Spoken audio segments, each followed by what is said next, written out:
नमस्ते बच्चों, मेरा नाम गोस्वामी हिमाली है और मैं आपकी हिंदी अध्यापिका हूँ। स्टूडेंट, लास्ट सेशन में हमने हमारे चैप्टर 1 था वो हमने कंप्लीट कर लिया, राइट। हमने पाठमाला में, अभ्यास पुस्तिका में और हमारी CW में कंप्लीट कर लिया है। राइट नाउ आज हम लोग हमारा चैप्टर नंबर 2 सच्चा न्याय स्टार्ट करने जा रहे हैं। सच्चा न्याय है वो स्टोरी किसके ऊपर है? आप लोगों को कुछ पता है कि इस स्टोरी में जो राहुल है, यशोधरा है, ये कौन है? यस, पता है किसी को?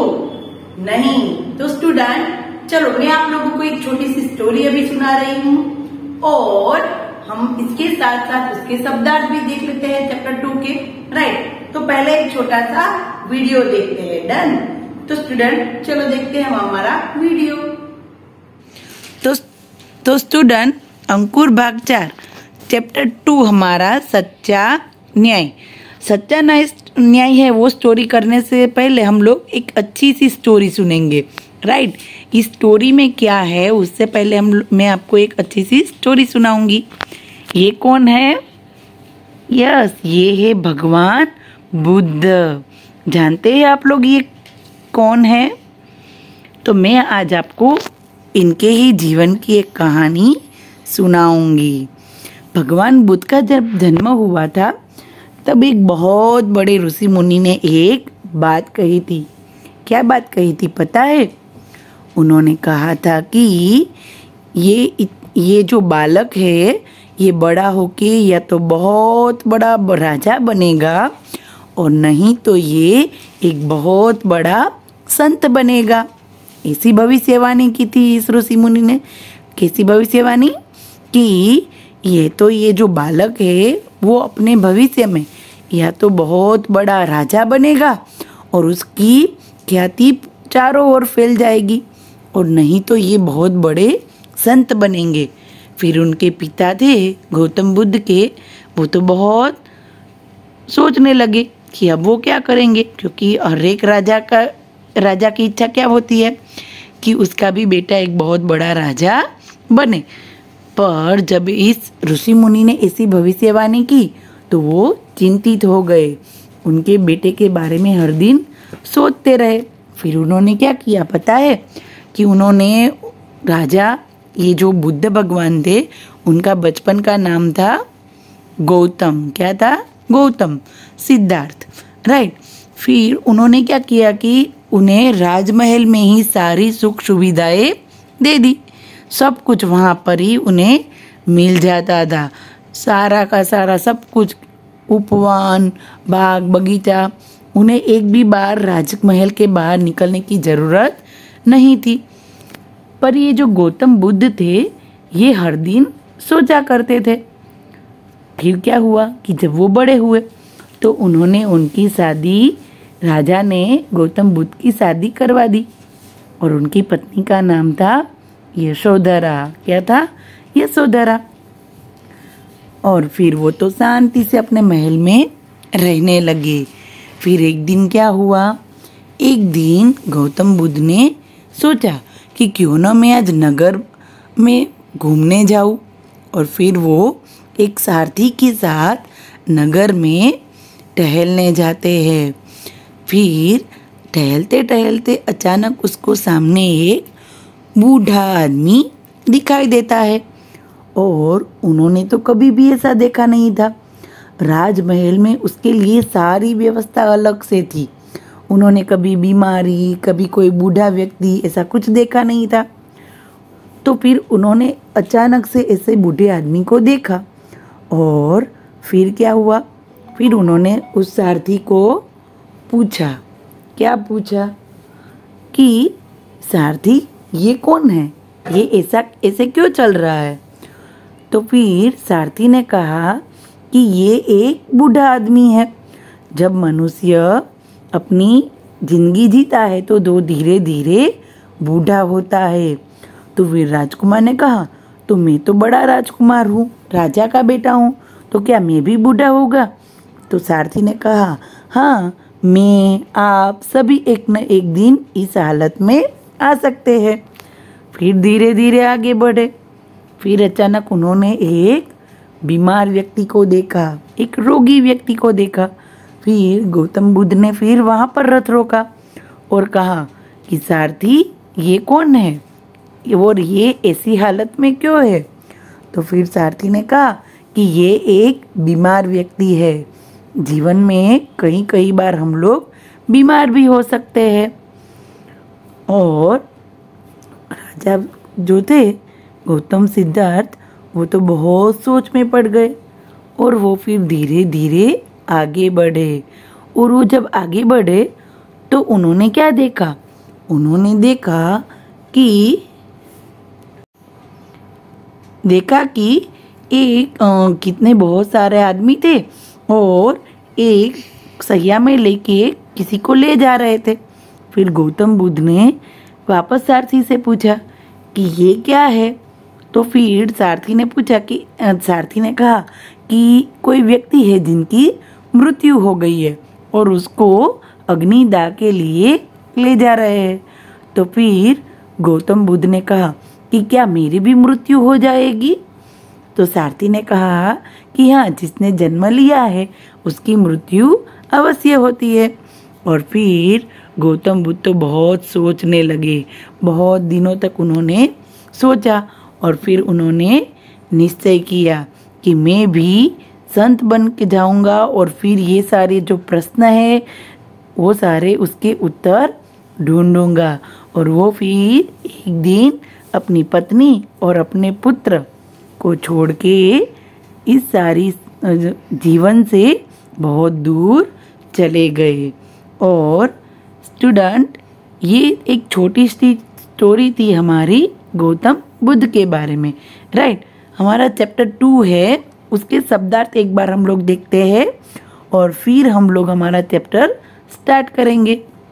हठ, जिद, रुचिकर यानी कि प्रिय, तात यानी कि पिता, भ्रमण यानी कि घूमना, प्रातःकाल यानी कि सुबह, आकर्षित यानी कि अपनी ओर खींचना, रक्त यानी कि खून, अभिप्राय यानी कि मतलब, विवाद यानी कि बहस, शरण यानी कि आश्रय और पनाह, न्यायालय यानी कि न्याय करने का स्थान और न्यायाधीश यानी कि न्याय करने वाले, राइट। तो ये थे हमारे शब्दार्थ। नाउ चैप्टर 2 सच्चा न्याय, उसमें कौन कौन से पात्र है। तो यशोधरा, राहुल है जो यशोधरा और सिद्धार्थ का पुत्र है, और है देवदत्त, राइट। तो ये था हमारा चैप्टर 2 के शब्दार्थ। तो नाउ स्टूडेंट, चलो स्टार्ट करते हैं हम हमारा चैप्टर। तो स्टूडेंट, देखा आपने, तो हाँ, ये थे भगवान बुद्ध, राइट। तो भगवान बुद्ध यानी कि गौतम, सिद्धार्थ, राइट, इन्हीं के ये बेटे थे राहुल। तो आप लोगों ने देखा कि गौतम बुद्ध का स्वभाव कितना कोमल था। वो इतने निर्मल स्वभाव के थे कि वो खुद ये चाहते थे कि ऐसा क्यों होता है, निर्वाण कैसे होता है। हाँ, यानी कि जैसे कि हमने देखा कि बीमार व्यक्ति, बूढ़ा व्यक्ति, वो सब देख के वो उदास हो जाते हैं और वो फिर एक अलग ही सोच के साथ निकल पड़ते हैं, राइट। और फिर हमें सब जानते हैं कि भगवान बुद्ध में हमने उसको देखा है, राइट। नाउ स्टूडेंट, आज हम करने जा रहे हैं हमारा चैप्टर नंबर 2 सच्चा न्याय। तो स्टूडेंट, सबसे पहले आप लोगों ने शब्दार्थ भी देख लिए। Now chapter number 11, page number 11, chapter number 2 सच्चा न्याय। यशोधरा अपने कक्ष में बैठी थी, उनका पुत्र राहुल आकर उनकी गोद में बैठ गया। आपको क्या करना है, मेरे साथ साथ अपनी बुक निकालनी है। डन।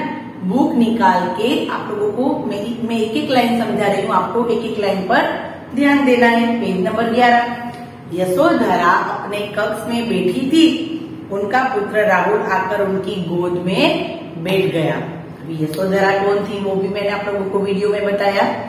गौतम बुद्ध की पत्नी थी और उनका बेटा था राहुल। और कक्ष यानी कि रूम। राहुल बोलता है, माँ मुझे कहानी सुनाइए ना। राहुल क्या कहता है, कि माँ मुझे कहानी सुनाइए ना। यशोधरा कहती है, पुत्र इस समय तो कहानी नहीं सुना सकती, मुझे अपना कार्य पूरा करने दो। क्या कहती है उनकी माँ, राहुल की माँ, कि मैं अभी तुम्हें कहानी नहीं सुना सकती, अभी तो मुझे मेरा काम पूरा करने दो। राहुल कहता है, नहीं माँ मैं तो अभी ही कहानी सुनूंगा। क्या कहता है राहुल, नहीं माँ मैं तो अभी ही कहानी सुनूंगा। हम लोग जानते हैं कि जब छोटे बच्चे होते हैं वो कभी भी जिद करते हैं तो क्या करते हैं, उनको जो करना है वो करते ही रहते हैं। तो वो कहता है कि नहीं माँ मैं तो कहानी सुनूंगा ही। यशोधरा कहती है, राहुल हठ मत करो, इस समय तो मुझे कोई कहानी ध्यान में नहीं आ रही। उसकी माँ क्या कहती है, हठ मत करो। हठ यानी कि जिद मत करो, हठ यानी कि जिद, राइट। तो राहुल की माँ कहती है कि हट मत करो, जिद मत करो, अभी मुझे कोई कहानी सूझ नहीं रही। दैट मीन्स कि हम कहते हैं ना कि अचानक आपको कोई बोले कि चलो मुझे एक स्टोरी सुनाओ, तो हमें अचानक से कोई स्टोरी याद नहीं आती, राइट।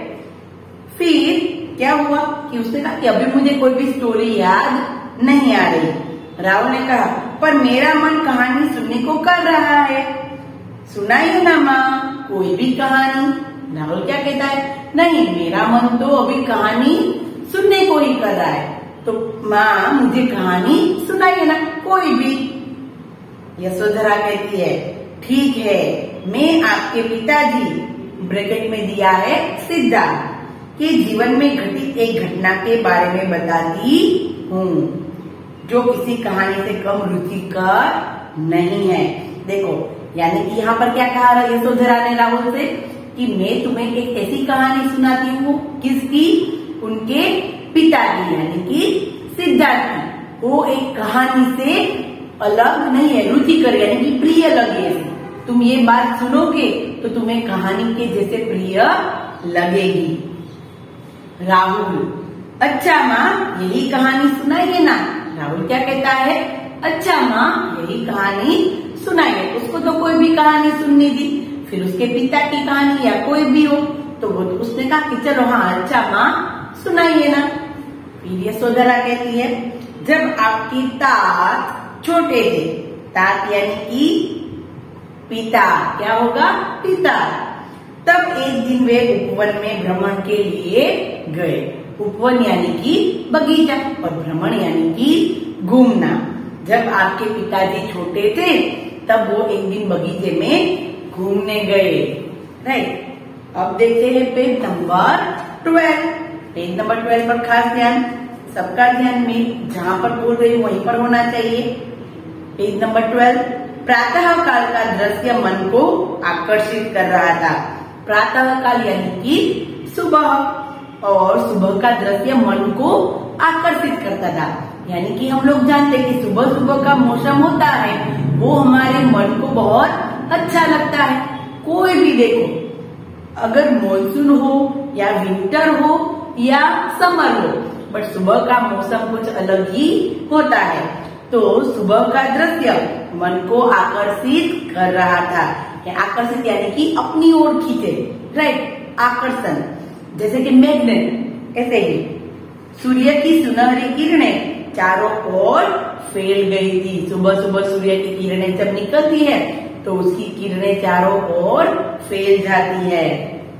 राहुल, उद्यान में तो फूल भी खिले होंगे ना माँ। राहुल अभी बीच में बोला, ये सारी कहानी उनकी माँ सुना रही थी, और राहुल ने तो बीच में बोला कि उद्यान में तो देखो, उपवन, उद्यान, ये सारे बाग बगीचे के समानार्थी शब्द है, राइट, पर्यायी शब्द याद रखना। उद्यान, उद्यान में तो फूल भी खिले होंगे ना माँ। यशोधरा कहती है, हाँ हाँ उनकी सुगंध चारों ओर फैल रही थी। हम लोग जानते हैं उपवन होता है, बगीचा होता है, वहाँ पर बहुत सारे फूल होते हैं और उनकी सुगंध चारों ओर फैल जाती है। पक्षी चहचहा रहे थे, नदी का कलकल स्वर सुनाई दे रहा था। हम लोग जानते हैं कि सुबह का जो मौसम होता है उसमें क्या होता है कि एकदम वातावरण शांत होता है और उसकी वजह से सारी आवाज हमें क्लियरली सुनाई देती है। पक्षियों की आवाज, नदियों की कलकल आवाज, नदियों में जो पानी बहता है ना उसकी आवाज, वो हमें बहुत शांत वातावरण में सुनाई देती है, राइट। फिर क्या हुआ कि फिर उसने कहा कि एकदम ये सुंदर सुबह का वर्णन किया यशोधरा ने कि पक्षी चहचहाने लगे थे, नदियों का कलकल आवाज आ रही थी, राइट।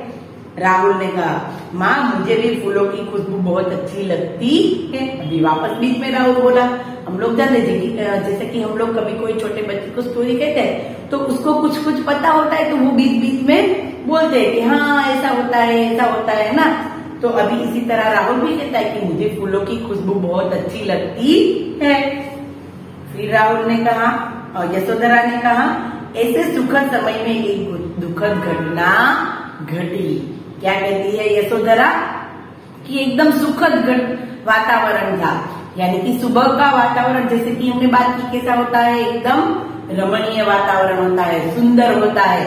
तो इसने सुंदर से सुखद वातावरण में एक दुखद घटना बनी। क्या घटना बनी? दुखद घटना। तो अभी ये दुखद घटना क्या थी? तो अभी देखते हैं हम लोग। राहुल ने कहा क्या हुआ माँ? प्रश्न चिन्ह किया, देखो प्रश्न चिन्ह है, उसने क्वेश्चन किया क्या हुआ माँ, जल्दी बताइए ना। क्या कहा?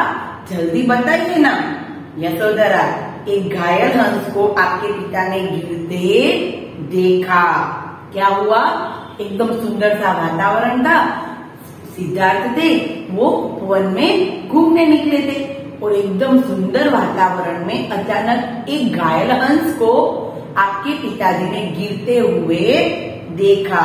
उसके शरीर में तीर चुभा हुआ था और वहां पर रक्त बह रहा था।